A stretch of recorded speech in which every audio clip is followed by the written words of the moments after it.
नमस्कार दोस्तों, स्वागत है आप लोग का हमारे चैनल मैथ्स मेकर में। तो चलिए आज का सेशन हम लोग स्टार्ट करते हैं। और एग्जाम बहुत नज़दीक है, तो सभी क्वेश्चन जो है वो एग्जाम ओरिएंटेड है, ठीक है। और जो भी क्वेश्चन है वो पिछले 10 सालों में जो भी रेलवे में पूछा गया है वो मिक्स प्रीवियस ईयर है। और आप लोग को लगाना चाहिए मिक्स प्रीवियस ईयर, क्योंकि यही सबसे प्रश्न उठने वाला है, ठीक है। तो चलिए हम लोग पहला क्वेश्चन से स्टार्ट करते हैं। तो ये रहा पहला क्वेश्चन, देखिएगा पहला क्वेश्चन क्या है।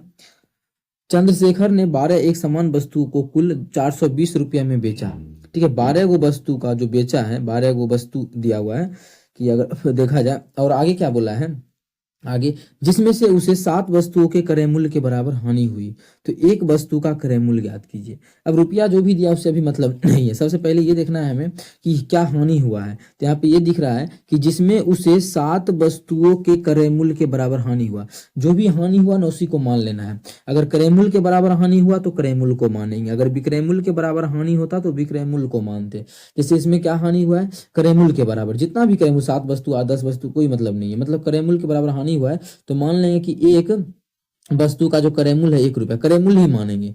एक वस्तु का सीपी हम लोग मानेंगे, सीपी कितना हो जाएगा 1 रुपया, ये मान लिए। अब देखिए वो कितना वस्तु बेचने का बात किया, 12 एक समान वस्तु कुल इतना में बेचा है। कुल कितना में बेचा उससे कोई मतलब नहीं है कि बेचा कितना है, 12 गो वस्तु। तो 12 गो वस्तु खरीदा कितना में होगा, तो 12 गो वस्तु का सीपी कितना होगा। तो आप लोग बोलिएगा 12 गो वस्तु का सीपी 12 रुपया, मतलब 12 गो वस्तु खरीदा होगा कितना रुपया में, 12 रुपया में। 12 गो वस्तु खरीदा तो होगा 12 रुपया में, लेकिन उसको 7 वस्तु के क्रय मूल्य के बराबर क्या हुआ, हानि हुआ। तो 7 वस्तु का क्रय मूल्य कितना हो जाएगा, 7 वस्तु का क्रय मूल्य 7 रुपया में, मतलब उसको हानि कितना का हुआ, 7 का।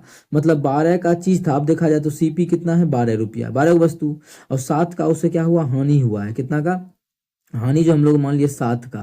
तो एसपी कितना हो जाएगा, मतलब कितना में बेचा होगा, 12 एक चीज 7 का हानि हो गया, मतलब बेचा होगा वो चीज 5 में। तभी तो अब 5 में बेच दिया तो 7 का हानि होने लगा, ठीक है। अब 5 में बेच दिया, 12 का चीज था 5 में बेच रहा है तो 7 रुपया का हानि हो रहा है, ठीक है।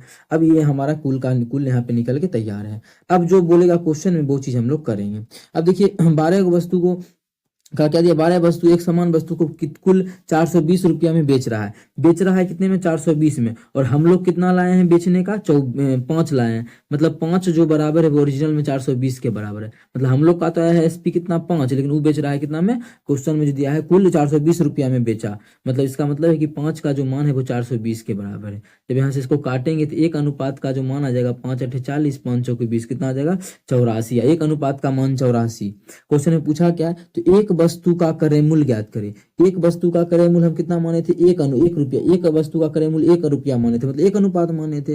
एक अनुपात का मान है देखिए 84 आ चुका है, मतलब एक अनुपात का मान 84। मतलब उस वस्तु का, एक वस्तु का जो क्रय मूल्य है वो 84 है। कितना है, 84 है। तो ऑप्शन हमारा सी बिल्कुल करेक्ट हो जाएगा। अगर सभी वस्तु का क्रय मूल्य पूछता तो ग्राम में 84 गुना करते, क्योंकि एक अनुपात का मान 84, तो इतना का मान 1 ग्राम 84 से। हानि पूछता तो ग्राम में 84 से गुना कर देते, ठीक है। तो इस प्रकार से आप लोग क्वेश्चन बना सकते हैं। बस ध्यान रखना है कि जितना भी हानि होगा, अगर क्रय मूल्य के बराबर हानि हो रहा है तो क्रय मूल्य को मान लेंगे। इतना लिखने का फिर उस समय कोई जरूरी आप लोग को नहीं पड़ेगा। डायरेक्टली कि 12 एक वस्तु का क्रय मूल्य 1 रुपया क्रय मूल्य ही मानना है, तो 12 वस्तु का क्रय मूल्य 12 रुपया, ठीक है। 12 एक वस्तु 12 में खरीदे, 7 का हानि हुआ, मतलब 5 में बेचे होंगे। 5 में बेचे, लेकिन यहाँ पे बोल रहा है कितना में बेचे, 420 में, मतलब एक अनुपात का मान 84। हमें एक अनुपात एक वस्तु का ही पूछा था, आंसर ऑप्शन सी, ठीक है। चलिए अगला क्वेश्चन कर लेते हैं, क्वेश्चन नंबर 2। देखिएगा क्वेश्चन नंबर 2 हमारा क्या है, क्या पूछा है इसमें, इकाई अंक क्या होगा। इसमें इकाई अंक, ठीक है। इकाई अंक का मतलब इतना आप इसको गुना करेंगे तो नहीं, तो क्या करना है, तो सबके इकाई अंक को पकड़ लीजिए। जैसे 6 चौके 24 आ गया, 24 का इकाई अंक 4 ले लेंगे। कितना ले लेंगे, 4, पूरा नहीं लेंगे। 6 यहाँ था, यहाँ पर जो हमारा था वो 6 था, और यहाँ पर 4 था, दोनों को गुना करेंगे 6 चौके 24, 24 का इकाई अंक 4 आ गया। फिर इस 4 को 8 से कर देंगे तो 8 चौके 32, 32 का इकाई अंक 2 ले लेंगे। और 2 को 4 से कर देंगे, 4 दूना 8, मतलब टोटल का जो इकाई अंक आ गया वो 8 आ गया, जो कि ऑप्शन नंबर बी में है। ऑप्शन बी हमारा बिल्कुल करेक्ट आंसर हो जाएगा। ये भी जो हमारा है एलपी और एनटीपीसी के परीक्षा में पूछा गया प्रश्न, इसीलिए आप लोग को जरूर लगाना चाहिए। आगे चलते हैं, क्वेश्चन नंबर जो हमारा है क्वेश्चन नंबर 3। देखिएगा, एक बस क्रमशः 20 किलोमीटर प्रति घंटा, 40 किलोमीटर प्रति घंटा, 60 किलोमीटर प्रति घंटा और 120 किलोमीटर प्रति घंटा की चाल से 12 किलोमीटर की चार क्रमागत दूरियों को तय करती है। तो इस दूरी पर इनकी औसत चाल ज्ञात करना है। औसत चाल क्या होगा इस दूरी पर, टोटल दूरी कितना हो गया, तो टोटल दूरी जो हो गया 12 चौके 48। तो आप लोग को एक चीज पता होना चाहिए जो हमेशा हम यूज करते हैं, क्या निकालना है हमें निकालना है इसकी औसत चाल। तो औसत चाल क्या हो जाता है, तो औसत चाल का जो फॉर्मूला होता है हमारा औसत चाल, तो औसत चाल का क्या होता है, कुल दूरी बटा कुल समय, कुल दूरी बटा कुल समय। इतना लिखना नहीं, डायरेक्ट मान बैठाना है, ठीक है। कुल दूरी बटा कुल समय, यहाँ पे हम लिख रहे हैं क्योंकि आप लोग को समझाना है। तो कुल दूरी कितना है, 12 12 12, चारों बोला है कि 12 किलोमीटर की 4 क्रमागत दूरी, मतलब 12 चौके 12 12 4 बार लिखेंगे तो कितना आ जाएगा, टोटल 48 किलोमीटर का दूरी तय किया है, निकालेंगे, ठीक है। अब कुल समय कैसे निकलेगा, कुल दूरी तो हम लोग निकाल लिए, क्या कि दिया हुआ ही था। कुल समय आसान है निकालना, पहले अलग अलग निकालते हैं। मन में क्या है फॉर्मूला, इसे आप लोग को लिखना तो नहीं है। जैसे क्या, चार बराबर क्या होता है, इस समय हमको निकालना है ना, समय समय का, समय का फॉर्मूला क्या होता है, समय बराबर होता है दूरी बटा चाल, स्पीड, डिस्टेंस बटा स्पीड। सबका पहला क्या बोला, पहले सबका दूरी कितना, दूरी तो 12 12 ही, इसको भी 12 चलना है, यहाँ भी 12 चलना है, सब 12 ही चलना है। स्पीड अलग अलग है, मतलब दूरी तो था 12 12, स्पीड क्या है, इसको चलना है 20 के स्पीड से, यहाँ चलना है 40 के स्पीड से, और यहाँ चलना है 60 के स्पीड से, और यहाँ पर जो चलना है 120। देखिए हो जाएगा ना, समय बराबर दूरी बटा चाल, चाल कितना दूरी है 12 और चाल है 20, हो गया। यहाँ भी देखिए दूरी बटा चाल, यहाँ से समय निकाल लेंगे, हो जाएगा। इसको काटने में होशियारी क्या दिखाना है, देखिए सब में 0 है नीचे में, तो सब में 10 पूरा देना है। जैसे यहाँ काटेंगे तो 10, ऊपर में कितना हो गया 6, मतलब भाग करेंगे 10 से 0.6 प्लस, यहाँ करेंगे 4 से काटते हैं, कट जाएगा 8 से, यहाँ कितना से, और अधिक से भी कट सकता है, लेकिन हम नहीं 4 से ही कटेगा। 4 से काटेंगे तो 4 4 दूना 8, नहीं 4 से काटेंगे तो इस जगह 4 दहे 40 है, इसको काटेंगे 4 से तो 4 तिया 12, कितना हो गया 3 बटा 10 का मतलब 0.3, ठीक है। ये भी कट जाएगा, देखिए 12 से 25 60, लेकिन 12 से नहीं काटना है, डायरेक्ट हमको काटेंगे 10 पुराना है, 10 के लिए 6 से काटेंगे तो 6 दहे 60, 6 दूना 12, कितना आ गया 2 बटा 10 का मतलब 0.2, कितना 0.2।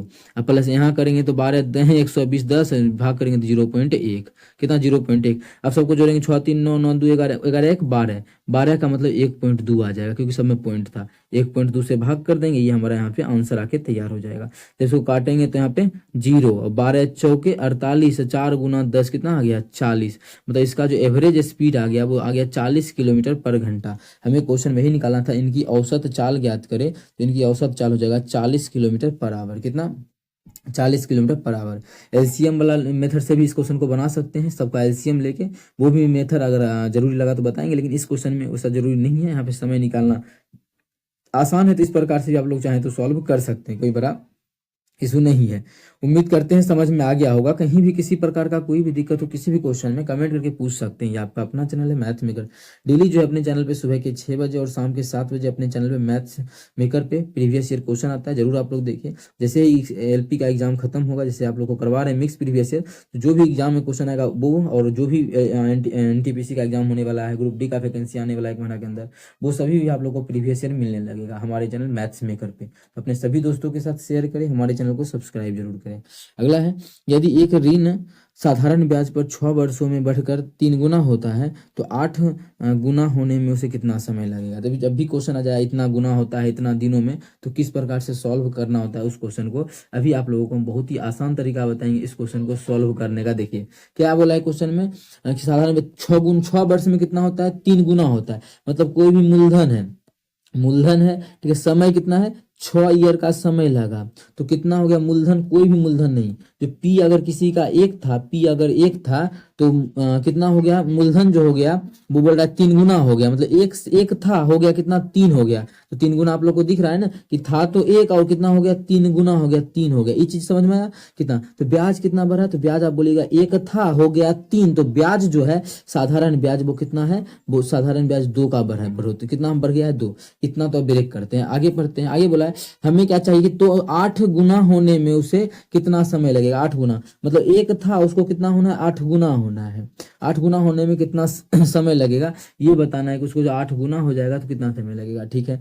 अब 8 गुना जब होना है, इसका मतलब यहाँ पे हम क्या बोल सकते हैं, 8 गुना होना है मतलब साधारण ब्याज जो है एस आई वो कितना होना चाहिए, वो 7 होना चाहिए, तो क्या हो जाएगा, ये हो जाएगा इस प्रकार से हमारा। अब देखिए आसान है कि, अब देखिए 2 साधारण ब्याज कितना साल में हुआ 6 साल में, तो यहाँ बोल सकते हैं अगर काटेंगे तो साधारण ब्याज 1 हो जाएगा, ये देखिए साधारण ब्याज काटेंगे तो 1, इधर कितना आ गया 3, साधारण ब्याज 1 हो गया कितना साल में 3 साल में, तो 7 कितना साल में हो जाएगा 21 साल में, मतलब 21 साल में 7 हो जाएगा, 7 होने का मतलब रुपया कितना हो गया 8 गुना, तभी तो ब्याज हो गया 7, ठीक है। तो 21 साल इसका बिल्कुल करेक्ट आंसर हो जाएगा, ठीक है। यहाँ पे समझ में नहीं आया तो यहाँ पे समझिए कि हम यहाँ पे साधारण ब्याज कितना निकाले थे 2 निकाले थे। दो जो SI हो गया है वो कितना दिन में हो गया है, तो आप बोलिएगा 6 साल में। तो यहाँ जब काटेंगे तो एक SI हो जाएगा कितना दिन में, 3 साल में। कितना में, 3 साल में।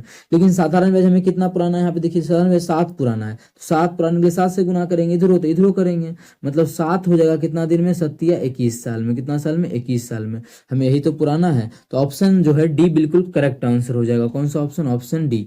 उम्मीद करते हैं दोस्तों समझ में आ गया होगा। कहीं भी किसी प्रकार का कोई भी दिक्कत हो किसी भी क्वेश्चन में कमेंट करके पूछ सकते हैं। इतना आप लोग को अगर समझ में आ गया तो आप लोग बिना इतना कुछ किए आप लोग बना सकते हैं एग्जाम में। कैसे, 3 गुना हो रहा है, मतलब ब्याज कितना हो गया होगा, 2 हो गया होगा। 2 कितना साल में हो गया है, 6 साल में। तो एक कितना साल, 3 साल में हो जाएगा। ब्याज जो है साधारण ब्याज 1 हो जाएगा कितना साल में, 3 साल में। ठीक है, 1 का मतलब 2 गुना। उसी प्रकार से अब यहाँ पे 7 गुना 7 करना है, 1 को 7 करना है तो 7 से गुना करेंगे। देख रहे हो, हमें 7 से गुना करेंगे तो समय जो लगेगा वो 21 साल लगेगा। इस प्रकार से आप लोग बना के आगे चल सकते हैं। ये रहा आप लोग को समझाने का तरीका, लेकिन आप लोग आगे इसी प्रकार से बना के जा सकते हैं। आगे की तरफ चलते हैं। तो आगे जो क्वेश्चन हमारा 5 नंबर क्वेश्चन है, क्या है 5 नंबर क्वेश्चन, उस त्रिभुज का क्षेत्रफल ज्ञात करें जिसके शीर्ष इतना इतना और इतना दिए गए हैं। इसका त्रिभुज का क्षेत्रफल निकालना जिसका शीर्ष दिया हुआ है कितना कितना है, 2 4 है शीर्ष। दूसरा जो शीर्ष है वो -3 और -1 है, और जो शीर्ष दिया हुआ है 5 और 3 है। इस त्रिभुज का क्षेत्रफल। अब अगर आप लोग फॉर्मूला का यूज करते हैं त्रिभुज का क्षेत्रफल के लिए, फॉर्मूला तो आप लोग को पता होगा, तो वो अभी आप लोग को नहीं करना है। क्या होता है formula, 1/2 into x1 into by 2 minus by 3 plus x2। इस प्रकार से बहुत बड़ा फॉर्मूला होता है, इसका यूज नहीं करना है। ठीक है, इस फॉर्मूला का यूज करेंगे तो पता चलेगा इसी में लगभग 1 से ज्यादा मिनट का टाइम लग गया। अगर वो फॉर्मूला यूज नहीं करेंगे तो करना क्या है, तो देखिए इसका आसान और बेहतरीन तरीका क्या है त्रिभुज का क्षेत्रफल निकालने का। बहुत ही लाजवाब तरीका आप लोग को हम बता रहे हैं। इस त्रिभुज का क्षेत्रफल किस प्रकार से आप लोग निकाल सकते हैं, वो कैसे, किसी एक को इसमें 0 पुरा दीजिए, किसी को भी। आप लोग बोलेगा कि एकरा 0 पुराना आसान है, एकरा हम क्या करेंगे, -2 एकरा में भी जोड़ देंगे, -4 एकरा में जोड़ेंगे। देखिए ये भी 0 हो गया, ये भी 0 हो गया। क्या करने से 0 हुआ, -2 और -4 जोड़ने से। तो यही काम सब में करेंगे, -2 -4 -2 -4। जब यहाँ सॉल्व करेंगे तो यहाँ पॉइंट क्या बन जाएगा, -5 -5 बन गया पॉइंट, एगो ये बन गया। दूसरा पॉइंट यहाँ सॉल्व करेंगे क्या बन जाएगा, 3 और -1। यही पॉइंट बनेगा ना, जो भी पॉइंट बनेगा उसको ले लेंगे। अब देखिए करेंगे क्या, अंदर वाला को अंदर से गुना कर देंगे, तो 5 तिया 15, और बाहर को बाहर से करेंगे, ये दोनों करेंगे तो कितना होगा, माइनस माइनस प्लस और +5 हो जाएगा, यानी -5 गुना 1। बाहर को बाहर से किए और अंदर को अंदर से करेंगे, मतलब -5 गुना 3, तो 5 तिया ही 15। एकरा में घटा देंगे कितना, ये दोनों गुना करेंगे तो -15 आएगा ना, तो -15 माइनस माइनस +15 हो जाएगा। अब भाग करेंगे कितना से, 2 से भाग कर देंगे। बाहर वाला को अंदर वाला में, पहले बाहर वाला को गुना कर लेंगे, ओकरा में घटा देंगे अंदर वाला, ठीक है, और उसमें भाग कर देंगे 2 से, तो कितना आ जाएगा 20/2। जब भाग करेंगे तो आ जाएगा 10। कितना आ जाएगा 10। मतलब इस त्रिभुज का जो क्षेत्रफल आ गया वो 10 इकाई आ गया। ऑप्शन डी हमारा बिल्कुल करेक्ट हो जाएगा। ऐसा नहीं कि बाहर वाला को अंदर वाला से ही करना है, जो भी मन करे उसको भी पहले कर सकते हैं। जैसे देखिए किसी का मन किया कि अंदर वाला को अंदर वाला से पहले करने का, लेकिन अंदर वाला को अंदर वाला से ही करेंगे। लिखने का पहले आप किसी को भी लिख सकते हैं, जैसे इसी को पहले लिखने का मन करे, कितना हो जाएगा, -15 हो गया। ठीक है, 15 -15 हो गया, तो -15। क्या करना है, इसमें घटाना है। कितना घटाना है, इसको बाहर को बाहर से करेंगे तो माइनस माइनस +5, तो +5 करेंगे, दूसरे भाग कितना आ गया, -20/2। कितना आ गया बोलिएगा, तो आ गया -10। देखिए सेम सेम आ गया ना, बोलिएगा सेम सेम नहीं है। तो त्रिभुज का क्षेत्रफल जब भी लेते हैं तो मोड में लेते हैं। क्या लेते हैं, मोड, मतलब माइनस खत्म कर देते हैं। तो सेम सेम आया तो जैसे मन वैसे बना सकते हैं। बस अंदर वाला को अंदर से गुना करना है, बाहर वाला से बाहर से, दोनों को घटा देना है। जब घटाएंगे तो जो क्षेत्रफल आएगा वही हमारा उस फॉर्मूला से भी आप लोग लगाते हैं, जो लंबा फॉर्मूला आप लोग को बता है, ये 1/2 उस प्रकार से जो लगाते हैं, x1 into x/2 minus by 3 plus x2 into by 3 minus by 1 plus, इस प्रकार से जो निकालते हैं, उससे आसान तरीका ये है। इसी से आप लोग को बनाना है। जो भी क्वेश्चन ये एलपी में और एनटीपीसी में पूछा गया, जेई का भी क्वेश्चन है इस प्रकार से आता है। तो आप लोग इस तरीका को समझिए। कहीं भी दिक्कत होता है तो हमसे जरूर कमेंट करके पूछे। अगला क्वेश्चन का बात करें तो क्वेश्चन नंबर हमारा 6 है। क्या है, द्विघात समीकरण के 2 मूल इतना और इतना है। ठीक है, 2 गो मूल में आप लोग को पता है कि एगो अल्फा होता है, एगो बीटा होता है। दोनों एक्स से लिखा है, बिल्कुल एक्स, कोई बात नहीं है। तो अल्फा कितना है, 1/2 है, और बीटा जो हमारा है, बीटा कितना है, तो -1/3 है, अल्फा बीटा है। तो पूछा है क्वेश्चन में, द्विघात समीकरण के को किस प्रकार से लिखा जा सकता है। अब द्विघात समीकरण को किस प्रकार से लिखा जा सकता है ये पूछा है। अब फॉर्मूला पे बैठाएंगे तो टाइम पर थोड़ा सा एक्स्ट्रा लग जाएगा, लेकिन फॉर्मूला आसान ही है। लेकिन फिर भी टाइम लग जाएगा। तो करना क्या है, अब देखिए दो को मूल ये दिया हुआ है ना, मतलब जो भी बराबर जीरो है तो सॉल्व करके देख लेंगे। जैसे एक रात सॉल्व करेंगे तो क्या आ जाएगा, इधर उधर जाएगा तो ए एक बटा दो, पहला तो मिल गया। इसको सॉल्व करेंगे तो उधर जाएगा तो प्लस एक बटा तीन, ये माइनस एक है बराबर उस पर जाएगा तो प्लस एक बटा तीन, जबकि माइनस एक बटा तीन आना चाहिए तो गलत हो गया। आप लोग को हम निकाल के भी बताएंगे। दूसरा, ये तो पता चल गया, मतलब ये सही है तो ये कहाँ कहाँ ये प्लस एक आ गया, मतलब ये तो गलत हो गया। मतलब ये सही था तो ये इसी में एगो है तो ये हो जाएगा, ठीक है, ये तो गलत हो गया। अब प्लस एक है बराबर उस पर तो माइनस एक, हमें तो चाहिए माइनस एक ही, मतलब दूसरा हमारा यही सही है, ठीक है। तो ऑप्शन कौन सा सही हो जाएगा, ऑप्शन डी। अब इसको सॉल्व किसी विद्यार्थी को करने का मन करिए, समझ में नहीं आया होगा बहुत विद्यार्थी को, क्योंकि और मानिए इस प्रकार से दिया यहाँ पे तब ना, क्या पता द्विघात समीकरण बना के देता, लिख के देता कि 3 दूना 6 x² इस प्रकार से, तब कैसे निकालते। तो उस कंडीशन में आप लोगों को किस प्रकार से निकालना है वो चीज ध्यान रखिएगा। तो फॉर्मूला क्या होता है द्विघात बहुपद का, ठीक है, द्विघात का फॉर्मूला जो होता है वो याद रखिएगा। द्विघात समीकरण निकालना, समीकरण का होता है x square minus alpha plus beta into x plus alpha into beta, ये एक फॉर्मूला था बराबर जीरो। अब बोलेगा स्टेप बैठाएंगे, लेकिन हमको तो यहाँ बॉक्स वाला दिया हुआ है, तो इसी को बॉक्स में भी तोड़ा, बॉक्स वाला क्या होता है, इसी को जब बॉक्स में बनाएंगे तो इसका एक फॉर्मूला आता है एक्स प्लस अल्फा। देखिए दोनों याद रखिए, दोनों एक ही चीज है, दोनों एक ही है। क्या है फॉर्मूला, एक्स माइनस अल्फा और इंटू एक्स माइनस बीटा बराबर होता है हमारा जीरो। अब ये जो x minus alpha x minus beta लिखे हैं आप लोग देख रहे होंगे, ये इसी से जो है ये लाया गया है गुना करके, ठीक है, इसी से नीचे वाला से लाया गया है ऊपर वाला। इसीलिए अगर द्विघात समीकरण देता तो हम इसका यूज कर लेते, मतलब इस प्रकार से देता लिख के एक्स स्क्वायर एक्सपेंड करके तो इसका यूज करते, लेकिन अभी ये नहीं दिया तो हम लोग इसका यूज नहीं करके हम लोग क्या करते हैं कि दूसरा का यूज कर लेते हैं, ये वाला का। तुरंत आंसर आ जाएगा, बॉक्स देखते ही नजर आना चाहिए कि हमको इस फॉर्मूला का यूज करना है। तो कर लेते हैं, एक्स माइनस अल्फा का मान क्या है 1/2 है तो माइनस 1/2 हो गया, सिंपल सा,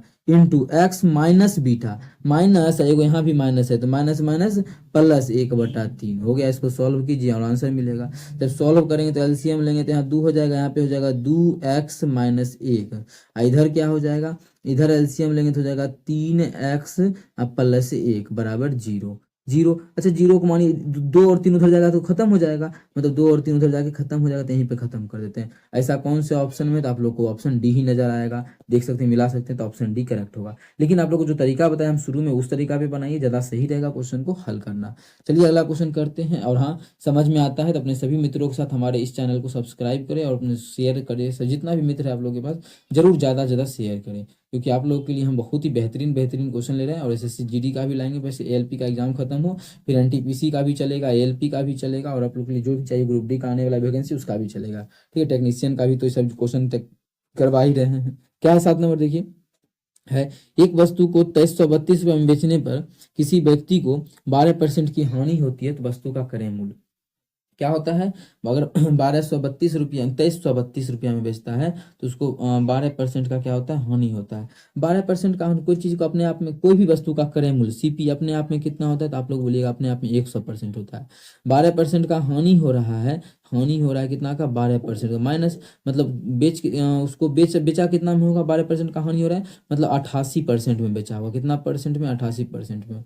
परसेंटेज में तो हम लोग निकाल लिए फटाक से कि 88%, लेकिन एक्चुअल में जो बोल रहा है क्वेश्चन में बोलता है 2332 में बेचता है, ठीक है। हमें क्वेश्चन में बोला कि क्रय मूल्य का मतलब 100% का मान निकालना है, तो 1% का मान कितना हो जाएगा, 1% का मान हो जाएगा 2332/88, कितना हो जाएगा 2332/88, ठीक है। अब हमें निकालना है 100% का, तो 100 से क्या करेंगे, गुना कर देंगे तो आ जाएगा 100% का, हो गया। यही तो क्रय मूल्य होगा। जो भी पहले हम 8 से 11 से काटेंगे तो 11 8 88, और जब इसको 11 से काटेंगे तो क्या हो जाएगा, 11 दूना 22, 11 के 11, 11 दूना 22, ठीक है। फिर हम क्या करते हैं, इसको आसान करने के लिए 8 से भाग कर लेते हैं, 8 से भाग लगेगा, 2 लास्ट में क्या है यहाँ पे सम संख्या, तो 12 में भाग देंगे तो बिल्कुल नहीं लगेगा। 8 से तो इसमें लगेगा नहीं, जब नहीं लगेगा तो 4 से तो लग ही जाएगा, तो करते क्या है, में 4 से दे देते हैं, बिल्कुल 4 से लग जाएगा।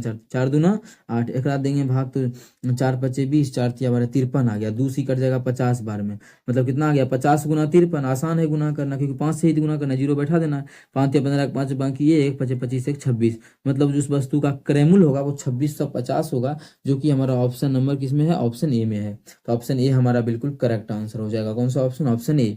उम्मीद करते हैं दोस्तों समझ में आ गया होगा। कहीं भी किसी प्रकार का कोई भी दिक्कत हो कमेंट करके पूछ सकते हैं। वैसे भी एक चीज़ का ध्यान रखिएगा कि ये दोनों कभी नहीं कटता, मतलब 50 का मल्टीपल आता ही आता, या फिर 25 का मल्टीपल आता ही आता, या फिर मानी काट भी लिए तो यहाँ पर देखे किस दोनों को गुना करने का बारी आ गया, किस दोनों को, इस दोनों को, मतलब जो भी आंसर होगा वो 50 का या 25 का मल्टीपल होगा। 25 का मल्टीपल देखिए लास्ट में 25 ग्राम है तो एक यही है, ठीक है, ये भी है 25 का मल्टीपल, ये भी है, ये नहीं है। लेकिन ये दोनों काहे नहीं होगा, क्योंकि लास्ट में क्या है, जीरो भी आना चाहिए, तो जीरो में इसमें नहीं है, इसमें नहीं है, तो एक ही ऑप्शन ऑप्शन ए में है। जिस प्रकार से टिक करना हो आप लोग कर सकते हैं, इस चीज़ का ध्यान रखिएगा कि इसी प्रकार से भी हम क्वेश्चन को बना सकते हैं। उम्मीद करते हैं आप लोग को समझ में आया होगा। अच्छा हल्का आसान आसान क्वेश्चन में बच्चा लोग दिक्कत करता है, इसलिए आप लोग को हम फिर से जो करवा रहे हैं बहुत ही बेहतरीन और सिलेक्टेड क्वेश्चन जो करवा चुके हैं वो क्वेश्चन नहीं है, उससे अच्छा क्वेश्चन आप लोग के लिए हम लेके आए हैं। ठीक है, तो चलिए अगला क्वेश्चन हम लोग कर लेते हैं। क्वेश्चन नंबर जो है, क्वेश्चन नंबर 8 क्या है।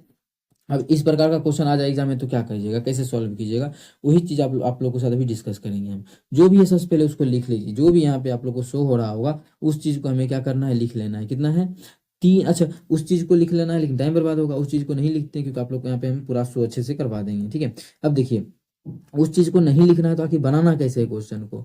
अब देखिए अगर मानिए इसको हम P/Q के रूप में चेंज करते हैं तो टाइम बहुत बर्बाद होगा। जैसे कि 3.36 है, फिर इसको P/Q के रूप में चेंज करेंगे तो क्या आ जाएगा, 336। जो तरीका बताया आप लोग को, इस पे बार नहीं तो इसको घटाएंगे, फिर बटा 99, तो काफी लंबा टाइम लगेगा। ठीक है, घटाने में तो करते क्या है, आसान तरीका, इस 3 पे बार नहीं तो 3 को अलग कर लेना है। 3 को अलग कर लेंगे तो 1 कर 3 अलग हो गया, घटा इसका भी 2 अलग कर लिए, 2 अलग कर लिए, प्लस इसका भी 1 अलग कर लिए तो 1 अलग हो गया। अब हमारा यहाँ तक खत्म होता है। अब जो बचा सिर्फ और सिर्फ उसको लिख लेते हैं। यहाँ पे क्या बच गया, 0.36। अब जो बच गया 0.36, एकरा पे बार बच गया। बार भी नहीं लिखेंगे, डायरेक्ट एक मान लिख देते हैं। अभी कितना, इतना बटा 99। ठीक है, माइनस इसको जब करेंगे तो 2 तो खत्म हो गया, बचा कितना, 0.05, 0.09, 5 प्लस इधर क्या बचा, 0.33 बटा इस दोनों पे बार है, इस दोनों पे बार है।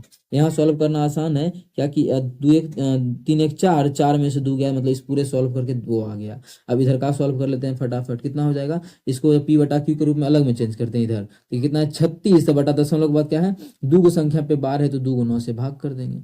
जब काटेंगे, काटना सही है, काटना बिल्कुल गलत होगा, क्यों, क्योंकि सब में बटा 99 आएगा तो जोड़ने में आसान होगा या घटाने में, तो इसको यही रहने देते हैं 36। अब इसको सॉल्व करेंगे क्या हो जाएगा, डायरेक्ट आप लोग बता सकते हैं अब क्या, 5/99 हो जाएगा, क्योंकि 2 को संख्या पे बार है इसलिए 2 को 9 देंगे।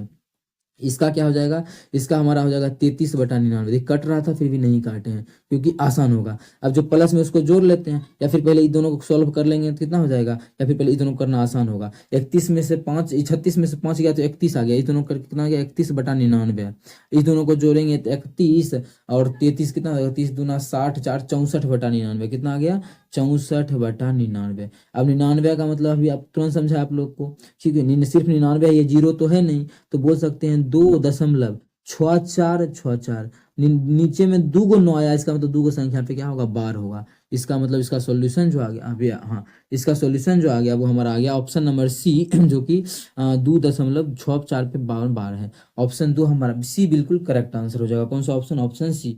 उम्मीद करते हैं दोस्तों समझ में आ गया होगा। कहीं भी किसी प्रकार का कोई भी दिक्कत हो किसी भी क्वेश्चन में कमेंट करके पूछ सकते हैं। ये आपका अपना चैनल है मैथ्स मेकर। अगर अच्छा लगता है, क्वेश्चन समझ में आता है तो अपने सभी मित्रों के साथ इस वीडियो को ज़्यादा से ज़्यादा शेयर करें। अगर आप लोग चैनल पर नए हैं तो हमारे चैनल मैथ्स मेकर को सब्सक्राइब करना ना भूलें। ये आपका अपना चैनल है मैथ्स मेकर। समझ गए होंगे, बहुत ही बेहतरीन तरीका आप लोग को बताएं इस क्वेश्चन को सॉल्व करने का। डेली जो है अपने चैनल पे सुबह के 6 बजे और शाम के 7 बजे मैथ्स का प्रीवियस ईयर आता है, रेलवे का कोई भी एग्जाम का, जितना भी फिलहाल भी एग्जाम होने वाला है वो सभी का प्रीवियस ईयर डेली आने वाला है। आप लोग जरूर देखा करें, कहीं भी दिक्कत हो तो हमसे जरूर पूछा करें। चलिए अगला क्वेश्चन पे चलते हैं। क्वेश्चन नंबर 9 क्या है, क्वेश्चन नंबर 9 देखिएगा, जो कि हमारा क्वेश्चन नंबर 9 है उसको हम पहले से पतला करते क्या है। द्विघात समीकरण इतना का एक मूल इतना है तो दूसरा मूल। अब देखिए द्विघात समीकरण भी दिया हुआ है, क्या है, x² माइनस 4x प्लस के इज इक्वल टू कितना दिया है, 0, जिसमें कि एक मूल मतलब अल्फा हमें दिया है 3, तो दूसरा मूल पूछ रहा है। अब जैसे मूल उस तरीका से निकाल सकते, दूसरा भी मूल पूछा ना, के का मान नहीं पूछा है। अब देखिए यहाँ पे 2 को बच्चा फंस सकता है यहाँ पे। पहला अगर माने कोई अल्फा इंटू बीटा का लगाता है फॉर्मूला तो बोलेगा उससे भी निकल जाएगा, लेकिन अल्फा इंटू बीटा लगाने से फंसने का क्या होगा, अल्फा इंटू बीटा बराबर C/A। सी का मान क्या है, के है, और ए का मान 1 है, तो के का तो मान नहीं पता है, फिर दिक्कत होगा। यहाँ पे सिर्फ और सिर्फ अल्फा का मान कितना है, 3 है, तो 3 पता है ना, बीटा पता है ना के, इसीलिए अल्फा इंटू बीटा नहीं लगा। क्या लगाएंगे हम लोग आसान, अल्फा प्लस बीटा। क्या लगाएंगे, अल्फा प्लस बीटा। क्या होता है फॉर्मूला, माइनस बी बाय ए। माइनस बी का मान क्या है, -4, तो माइनस माइनस +4 बटा ए। और देखिए अल्फा का मान पता है कितना है, 3, अब प्लस बीटा बराबर 4। तो यहाँ से बीटा बराबर जब सॉल्व करके निकालेंगे, 4 में से 3 गया 1, तो बीटा का जो मान आ जाएगा वो 1 आ जाएगा। कितना, 1। क्वेश्चन में हमसे यही पूछा था कि क्या ही है ना, दूसरा मूल्य क्या होगा, बीटा का मान 1 होगा, जो कि ऑप्शन नंबर सी में है। तो ऑप्शन सी हमारा बिल्कुल करेक्ट आंसर हो जाएगा। कौन सा ऑप्शन, ऑप्शन सी। उम्मीद करते हैं दोस्तों समझ में आ गया होगा। कहीं भी किसी प्रकार का कोई भी दिक्कत हो किसी भी क्वेश्चन में, कमेंट करके जरूर पूछे। ये आपका अपना चैनल है मैथ्स मेकर, ठीक है। तो चलिए अगला क्वेश्चन पे चलते हैं। क्वेश्चन नंबर जो हमारा आज का है, question number last, question number 10, ठीक है। आप एलपी का मैथ का प्रैक्टिस सेट लगाना चाहते हैं तो क्वेश्चन 10 क्वेश्चन डेली करवा रहे हैं वो आप जरूर लगाएं। प्रैक्टिस सेट लगाइएगा। अगर मानी कोई भी कोचिंग वाला करवाता है तो वहाँ पे क्या है कि अपने अकॉर्डिंग क्वेश्चन सेट कर रहा है, लेकिन यहाँ पे क्या है कि पूछा गया प्रश्न है, ऐसा पैटर्न जरूर बन सकता है, ठीक है। और आप लोग कोचिंग जाइएगा तो बोलेगा 35+ अगर मेरे टेस्ट में आ रहा है तो बहुत अच्छी बात है। इसका मतलब है कि वो हार्ड क्वेश्चन दे ही रहा है, ठीक है। उतना हार्ड अब पढ़ना भी नहीं है। रेलवे है, बौखल बोर्ड है, लेकिन मॉडरेट क्वेश्चन पूछता है ना, कि उतना हार्ड भी पूछता है नहीं। बहुत क्वेश्चन ऐसा भी आप लोग देखे होंगे कि बहुत फुद्दू सा क्वेश्चन पूछता है, तो वो सभी चीज़ को आप लोग को ध्यान में रखना है, ना ही उतना टफ लेवल का तैयारी कर लेना है, ठीक है। और तैयारी है तो अच्छी बात है, लेकिन आप लोग को अभी उतना प्रेशर नहीं लेना चाहिए जो विद्यार्थी कमजोर है, ठीक है। चलिए अगला क्वेश्चन देख लीजिए। क्वेश्चन नंबर क्या है, 7 है। क्वेश्चन नंबर 10 देखिएगा क्या है, 7 पुरुष एक कार्य को 12 दिनों में पूरा कर सकता है। 7 को पुरुष है, पुरुष को हम पी मान लेते हैं, किसी काम को 12 दिनों में पूरा कर सकता है, तो 12 दिन मान लिए। आगे, वे कार्य करना शुरू करते हैं और 5 दिन के बाद 3 पुरुष कार्य छोड़ देता है। अब देखिए इस प्रकार से घटाना उठाने वाला आप तरीका नहीं बताएंगे, आप लोग को कुछ नया समझाएंगे, वो देखिएगा। नया नहीं है वो तरीका, आप लोग को हम समझा चुके थे। 12 दिन में पूरा कर सकता है, ठीक है। और क्या हुआ कि 5 दिन के बाद 3 को पुरुष काम छोड़ दिया, तो 5 दिन के बाद छोड़ा है ना, तो 5 दिन का तो काम हो गया होगा, बचा कितना काम होगा, टोटल काम को कर सकता है कितना दिन में, 12 दिन में। और 5 दिन का काम छोड़ दी, 5 दिन कर 5 दिन के बाद जो भी जा रहा है, मतलब 5 दिन का काम हो गया है, मतलब 7 दिन का काम बचा हुआ होगा, ठीक है। कितना दिन का, 7 दिन का जो हमारा है काम बचा हुआ होगा, तो बोल सकते हैं 7 दिन का, मतलब 7 पुरुष का काम बचा हुआ है, ओके है। 7 पुरुष का काम बचा हुआ है यहाँ पे। 7 पुरुष एक कार्य को 12 दिनों में कर सकता है, ठीक है। यहाँ पे 1 मिनट 7 पुरुष था, 1 मिनट, टोटल हमारा दिन यहाँ बचेगा ना, कि 12 दिन में पूरा कर सकता है। 12 दिन में पूरा करने का मतलब कर सकता है, और 5 दिन तो काम कर लिया है, तो 7 दिन का काम बचा है, ठीक है। और कितना, 7 आदमी का है, कि शुरू में जो है क्वेश्चन में बोला गया है, क्वेश्चन में ध्यान दीजिएगा कि 7 पुरुष जो है एक कार्य को 12 दिन में कर सकता है, मतलब 7 पुरुष का 12 दिन का काम था, ठीक है। लेकिन क्या किया, 5 दिन काम हो गया है, मतलब ये